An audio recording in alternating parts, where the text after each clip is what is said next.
goes, folks, with the 5 places. If I was going to live on the coast in Mexico, these are 5 that I would consider looking at. The first one is Todos Santos, which I've put a map here to show you where it is. It's on the tip of the Baja Peninsula, but interestingly, it's on the Pacific side. And being on the Pacific side means that there are slightly cooler temperatures. There are sometimes a year when it can be as much as 10 degrees cooler over on the Pacific than it is, say, around the Horn in Los Cabos, which is Cabo San Lucas and San Jose del Cabo. This town, only about 7,500 people, so it's definitely in the village setting. It's also got a younger vibe. There's sort of the, a preponderance of organic farms, kind of an upscale surfer community is what I would call it here. It does have a higher cost of living because of the fact that everything in Southern Baja costs more. It's a dollarized economy, and so many things need to be imported, meaning brought in from the mainland or from the United States. That makes rents here higher, and also just overall cost of living. You do have a setting here that is a beach place, a village place, and mountains very close by. Just behind Todos Santos is the a spectacular mountain range that does have, hiking, exploring, rivers, alpine forests. So you do get that diversity in this setting here. It is a colonial location because there is a Spanish mission here from the 18th century, right on the main square. And it's also an oasis. So in the town itself, you'll see lots of palms and greenery, but the surrounding area is all desert. And I would say, other than spelling others wrong here, others to consider would be also in Southern Baja, which would be Loreto and La Paz. I'm not putting Cabo here because for my viewpoint and just looking at commentary on Cabo, Cabo's become quite expensive. I'm not going to say it's Southern California prices. It may be with real estate, but just the cost of living here is higher for the reasons I already cited. And I just prefer a village setting, and Todos Santos does fit the bill for that kind of lifestyle. Okay, as I said, I'm going to go through these fairly quickly. The other place I would love to live someday on the beach is my very, very dear Mazatlan. And Mazatlan left a big impression on me when I vacationed there during spring break in 1979. I was a very well-behaved student at UCLA, and I bought a package to go with my roommate to Mazatlan. And since then, I've just really loved this place. What makes it special, I think, are the Mazatlecos. The people of Mazatlan are extremely hospitable, and almost everyone working in the lodging industry here, in the hospitality industry, is from Mazatlan. So it's they have great pride in their destination. And I've had cab drivers who I haven't been there for 5 years, and the cab driver remembered my name. Mazatlan is also a cruise ship destination, whether that makes any difference to you or not, but it does mean that there are a lot of people out and about when the ships are in port. But it's also the only real true colonial era mining village on the beach in all of Mexico. I mentioned that Todos Santos has a mission, but that's all that was really built there. Whereas Mazatlan is a grand colonial city that is right on the ocean, which has beautiful architecture. You can see the picture on the left with their famous way of getting around, the pulmonía, which is a hybrid of a Volkswagen Bug that's only made here as open air taxis. If you like fish, shrimp in particular, you can eat very affordably here, delicious seafood. Also a very diverse cultural calendar. The lower photo here is the Teatro Angela Peralta, and this is a major cultural venue that has ballet, opera, musical theater, concerts, symphonies. So there's a lot of great things going on here in a year-round basis. The islands offshore on the lower left picture is also a special feature. These are day trip options where you can kayak across very easily. And if you love the Pacific Ocean and want a city with a long boardwalk, this is the place to go. My third choice, and I put this one here expecting that not many of you have vacationed in this area of Mexico, but it's called the Costa Alegre. And the Costa Alegre is a region in the state of Jalisco that is south of Puerto Vallarta. So at the very top of your map here, you can see that the Puerto Vallarta airport is right here. And this is the region that is to the south and goes all the way down to almost touch the next state over, which is the state of Colima, and the beach resort called Manzanillo. Okay, so that's the region we're talking about. Access and development are coming.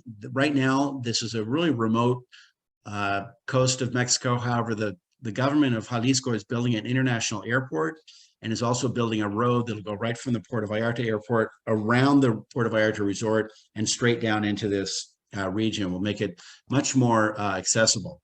It's over 250 kilometers of scenic bays, inlets, lagoons, and beaches. Some cases, there are long, long stretches of deserted ocean, like you can see in this picture on the lower left. Other places have coves and private resorts. So you have a lot of small towns. This is really fishing village territory, but also some very fancy private resorts here, including places like Careyes and Las Alamandas that attract the rich and famous from around the world with polo fields and private runways. The main settlements would be Barra de Navidad, which is very popular with vacationers from Jalisco, also La Manzanilla and Quemaro. But when you come here, you're going to find a very quiet, low commercialization. It's going to be deserted the middle of the week and on non-holiday periods.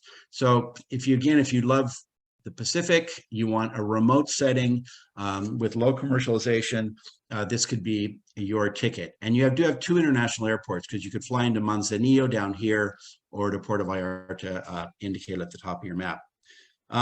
Let's keep moving. Our next location to look at is, of course, ZIHUATANEJO. I really love this village by the sea. In the 1970s, the Mexican government decided to build a new master plan resort just about 5 kilometers up the coast.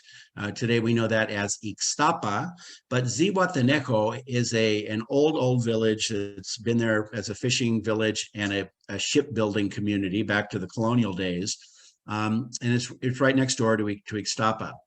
It's a beautiful setting of 3 inlets and bays, really the classic Mexican seaside town, but it does have an international community too. There's a lot of retirees who have moved there. I would say minimal gentrification and plenty of Mexico immersion when you're living here. They have one of the best cycling routes in the entire country of Mexico, which is a route that takes you from Ixtapa over the hills and into ZIHUATANEJO. And much of it is very scenic through the jungle or with ocean views. So in Ixtapa, you're going to find a town of resorts, 2 golf courses, upscale shopping, a lot of restaurants. Whereas ZIHUATANEJO is going to be more village settings, no high rises at all. And this is where you can shop at a city market every day, and then live affordably and spend as much time as you want on 3 beautiful beaches, which all have very, very calm water. So I say it's a balance of affordability and sophistication. And to wrap things up, for those of you who are Caribbean lovers, Quintana Roo State, of course, is the Mexican mainstay of international tourism now. About half of all the people going to Mexico are ending up in the state of Quintana Roo, which is famous for, of course, Cancun, and now the even bigger Riviera Maya, which now has over 60,000 hotel rooms, believe it or not. But tucked away in the Riviera Maya, so this is just south of the Cancun airport, is a lovely little town called Puerto Morelos. Again, it's grown dramatically in the last 20 years. However, it's still relatively small, only about 27,000 people. So it's a Caribbean town. And one of the things that's stopping growth here, and you can see it in the photo on the lower right, is how the town sits between the seashore and these mangroves. So these large tropical wetlands, which have not been destroyed, fortunately. They have in other parts of the Riviera Maya, but not here. And so the town is hemmed into this pretty narrow strip of land. And it's a place which will deliver Caribbean, Mexican, and the Mayan vibe all together in one places. There's bike trails, there's cenotes, which are the freshwater wells that are all over the Yucatan Peninsula. Kind of limited housing options here because you don't have a lot of residential development here. Of course, the workers are living somewhere, but this is not a place that started out as a bunch of houses and then became a resort. It actually started as a port that handled ferry traffic from the mainland to Cozumel, and then grew from there. Right now, there's about 7,000 hotel rooms here, but they're all-inclusives. And quite honestly, most people tend to stay at their all-inclusive resorts most of their vacations. So these people aren't out and about like they are maybe in Puerto Vallarta when it could get very crowded with people there for during the resort high season. So these are my 5 kind of places. And again, I'll end my talk and then open things up to questions. But here are 2 websites that hopefully you are all using, enjoying, and sharing. They're all completely free. And my message to